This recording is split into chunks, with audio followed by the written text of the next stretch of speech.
Assalamualaikum warahmatullahi wabarakatuh। Welcome back to our channel. Hope you all are good at your home and doing great.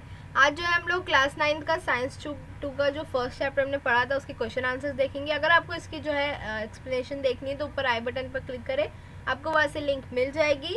और जो लोग नहीं जानते या confuse है कि साइंस का जो पोर्शन है वो 1 और 2 में किस तरह डिवाइड किया गया है, तो आपकी टेक्स्ट बुक में पेज नंबर 215 पे इन डिटेल एक्सप्लेनेशन दिया गया है, आप लोग वो जो है रिफ़र कर सकते हैं।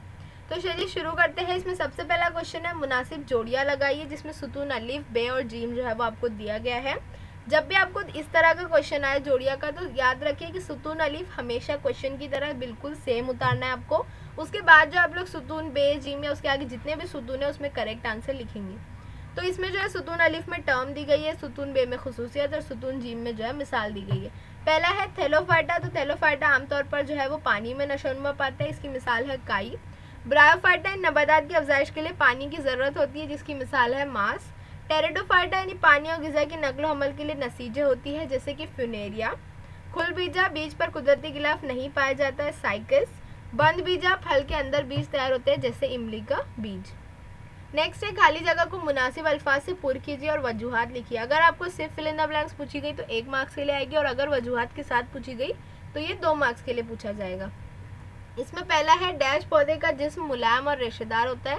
तो थैलोफाइटा जो है उसका जिस्म मुलायम और रेशेदार होता है, क्यों? क्योंकि नबातात जो है वो नबातात पानी में नशोनुमा पाते हैं। सेकंड है ब्रायोफाइटा ग्रो की नबातात को जलथली कहते हैं, ब्रायोफाइटा आंसर है। क्यों? क्योंकि वो नम ज़मीन पर नशोनुमा पाती है, लेकिन उसको अफजाइश के लिए पानी की ज़रूरत होती है, इसलिए उसे जलथलिया कहते हैं। थर्ड है टेरिडोफाइटा नबातात में गैर जिनसी अफजाइश डैश के जरिए और जिनसी अफजाइश डैश के जरिए होती है। तो गैर जिनसी बजरों के जरिए और जिनसी अफजाइश ज़्वाजों के जरिए होती है। क्यों? क्योंकि इसमें बजरों के बनने से गैर जिनसी तौलीद का अमल होता है और बीजों के बनने से जिनसी तौलीद का अमल अंजाम पाता है। खुलबीजा में नर और मादा दरख्त एक ही दरख्त के मुख्तलिफ डैश पर लगते हैं, तो मुख्तलिफ हिस्सों पर लगते हैं। क्यों? क्योंकि नर और मादा फूल एक ही दरख्त के अलग-अलग हिस्सों पर लगते हैं, उन्हें नर मखरूत और मादा मखरूत कहते हैं। नर मखरूत के पत्ते में बजरा दान होता है, जिसकी वजह से जिनसी तौलीद होती है। नेक्स्ट है झेल के सवालों के जवाब अपने अल्फाज में लिखिए। इसमें जो है कुछ आंसर्स ऐसे हैं जिसको आपको थोड़ा डिटेल में मतलब रिसर्च करके लिखना होगा। मैंने यहाँ पर जो है अपनी तरफ से एक आंसर प्रेजेंट किया। अगर आपको जो है वो समझ में आता है तो आप उसे अपने अल्फाज में भी लिख सकते हैं, एंड अगर आपको जो है याद करना है तो आप लोग ऑब्वियसली मेरा आंसर यूज़ कर सकते हैं। पहला है ज़हरावी ज़ेली आलम की खुसूसियात लिखिए। तो ये तो टेक्स्ट बुक के अल्फाज हैं, ये आंसर जो है टेक्स्ट बुक में मौजूद है। ज़हरावी ज़ेली आलम के जो सेक्शन है उसमें जिन नबातात में अफजाइश के लिए मखसूस नसीज होती है और वो बीज तैयार करते हैं, उन नबातात को ज़हरावी नबातात कहते हैं। इनमें अफजाइश के अमल के बाद बीज तैयार होते हैं, जिसमें जिनीन और ग़िज़ा का ज़ख़ीरा पाया जाता है। बीज उपजते वक्त इब्तिदा में कुछ अरसा जिनीन की नशोनुमा के लिए ज़ख़ीरा की हुई ग़िज़ा का इस्तेमाल होता है। इसकी 2 किस्में हैं, खुल बीजा नबातात और बंद बीजा नबातात। सेकेंड है यकदाला और दो दाला बीज का फ़र्क वाज़े कीजिए। तो यकदाला और दो दाला बीज का फ़र्क जब हमने एक्सप्लेनेशन के टाइम पढ़ा था वही सेम बॉक्स है, बस वहाँ पर वर्ड्स वहाँ पर जो है अल्फाज थे, यहाँ पर जो है मैंने पूरा सेंटेंस लिख दी। दो दाला नबातात इनकी बीज दो दाला होती है। दो दाला नबातात की जड़ मोटी इब्तिदाई जड़ होती है। इनके तने मजबूत और सख्त होते हैं, जैसे कि बरगद। इनके पत्तों पर जालदार रगियत होती है। इनके फूल 4 या 5 हिस्सों के होते हैं। यकदाला नबातात तो इनके बीज यकदाला होते हैं। यकदाला नबातात की जड़ रेशेदार होती है। उनके तने खोखले होते हैं, मसलन बांस। इनके पत्तों पर मुतवाज़ी रगियत होती है और इनके फूल 3 या 3 के ज़ाफ वाले होते हैं। नेक्स्ट है आलाइशी दरख्त यानी पौधा नेफ्रोलेपिस पर अपने अल्फाज में एक पैराग्राफ लिखिए। ये जो है रिसर्च एंड आंसर वाला क्वेश्चन था, यहाँ मैंने जो है लिखी हो, आप लोग चाहे तो ये यूज़ कर सकते हैं। ये कसीर खुलवी और खुद कफीर होते हैं। इस पौधे में जड़ तना पत्तियों में इम्तियाज़ किया जा सकता है, यानी आइडेंटिफाई कर सकते हैं इनमें से। अक्सर इनमें छोटी पत्तियाँ होती है। इसकी जड़ें रेशेदार होती है, जो राइजोम और स्टोलोन दोनों से निकलती है। अब राइजोम और स्टोलोन क्या होता है, तो अगर आप लोग अपनी टेक्स्ट बुक में इसकी शक्ल देखेंगे नेफ्रोलेपिस की, तो राइजोम जो है आपको एक सख्त ज़ेरे ज़मीन तना मिलेगा और वो जो है राइजोम होता है, और उसमें से जो तार जैसी छोटी छोटी शाखें निकलती है उसे स्टोलोन कहते हैं।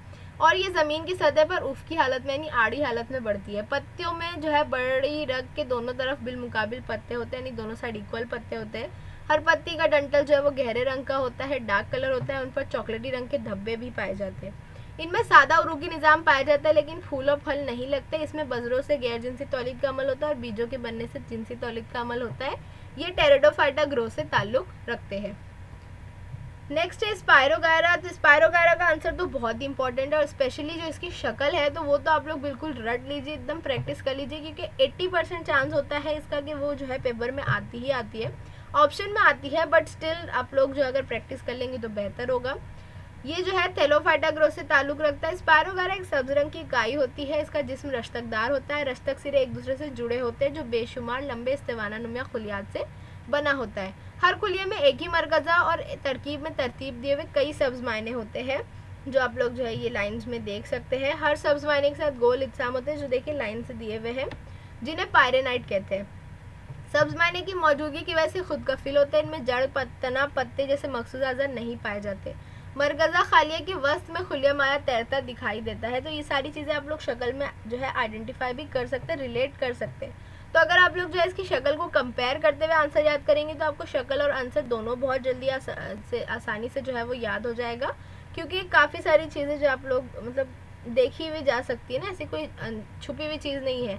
यहाँ पर जो है सब्ज मायना देखा जा सकता है, पायरेनाइट देखा जा सकता है, बीच में मरकज़ा खालिया है, इस्तेवाना में लंबे लंबे जो है खुलियात है। तो ये सारी चीज़ें जो हम अपने अल्फाज में भी लिख सकते हैं।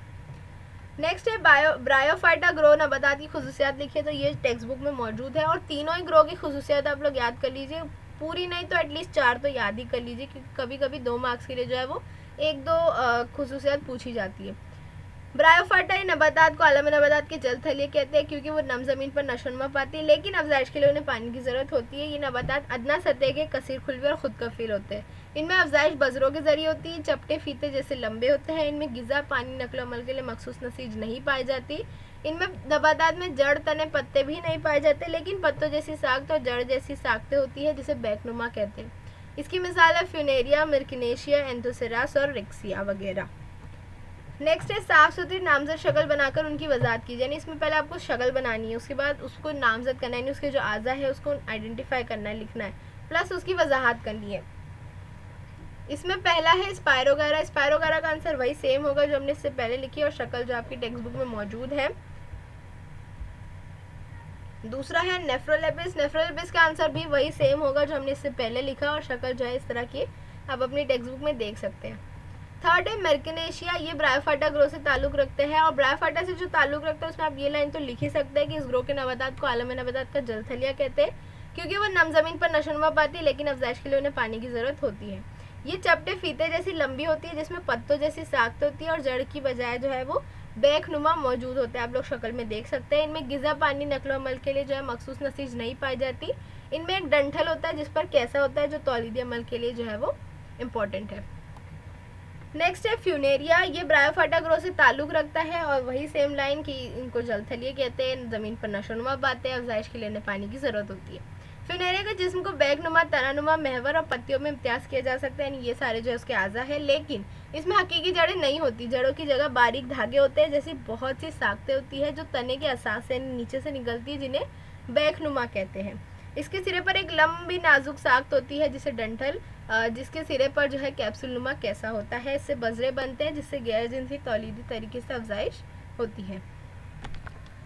नेक्स्ट क्वेश्चन है नबातात की जमातबंदी करते वक्त किन बातों का ख्याल रखा जाता है, वजूहात के साथ बताइए। इससे पहले जो आपको एक क्वेश्चन है प्रोजेक्ट बेस्ड, जिसमें आपको जो है 1 दाला 2 दाला जमा करनी है, और उसके एक्सपेरिमेंट यानी उसको जो है पूरा लगा कर जो है उसका मुशाहिदा करके उसकी खुसूसियात लिखनी है। खुसूसियात वही है जो हमने फ़र्क में लिखी थी, आप लोग जो है उसको मिला जुला कर आंसर लिख सकते हैं अगर आपको प्रोजेक्ट दिया गया है तो ये वाले क्वेश्चन का आंसर देखते हैं। ये भी टेक्स्ट बुक में एकदम स्टार्टिंग में मौजूद है।